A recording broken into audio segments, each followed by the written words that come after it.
24 hari sudah Rusia melancarkan serangan ke Ukraina. Dialog antara Kiev dan Moskwa belum berhasil menurunkan ketegangan. Walau para WNI di Ukraina telah diselamatkan, Kementerian Luar Negeri terus memantau perkembangan situasi di Ukraina. Koresponden CNN Indonesia Mumtazah Chakra di Ningrat berbincang dengan Kepala Badan Strategi Kebijakan Luar Negeri Teguh Faizasyah tentang pandangan Kementerian Luar Negeri RI mengenai penyelesaian dari konflik ini. Dari kacamata Kementerian Luar Negeri, langkah apa yang efektif dan juga tepat untuk mengakhiri perang antara Rusia dan juga Ukraina? Kalau kita mundur sedikit pada saat kita menjadi bagian dari perumusan resolusi Dewan Majelis Umum PBB, tahapan-tahapannya sudah kita berikan pandangan dan diterima, misalnya melakukan deeskalasi kekerasan dan kemudian mendorong perundingan di antara pihak-pihak yang terlibat. Silahkan antara Rusia dan Ukraina mencarikan solusi di antara mereka ya. Karena bagaimanapun juga tidak mungkin peran pihak ketiga untuk menyelesaikan konflik bila pihak-pihak yang berkonflik tidak bersedia untuk menerima jasa baik dari pihak ketiga dalam menyelesaikan konflik mereka.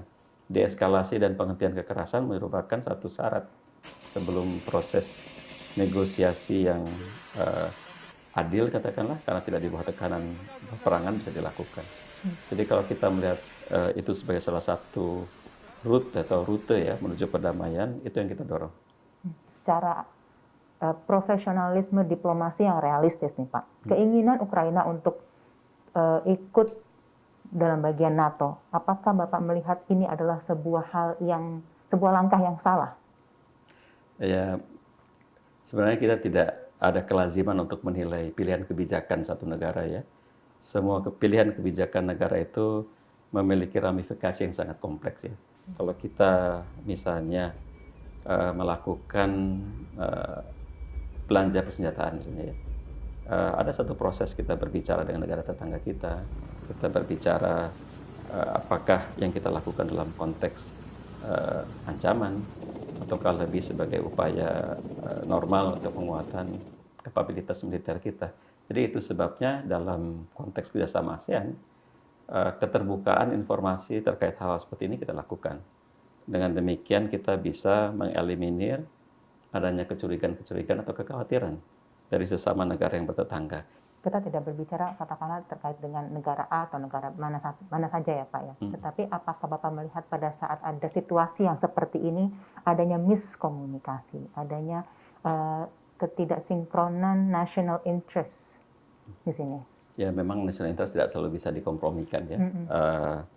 Namun itu bisa dibantu dengan adanya keterbukaan.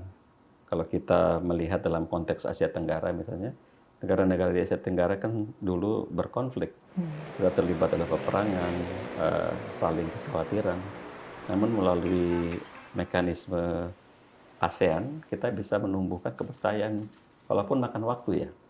Lalu kawasan sendiri seperti apa Pak? Apa yang harus kawasan lakukan untuk bisa mendorong terciptanya rasa damai di antara negara-negara yang berseteru Pak? Kalau menuju satu perdamaian, rasa aman itu beragam ya.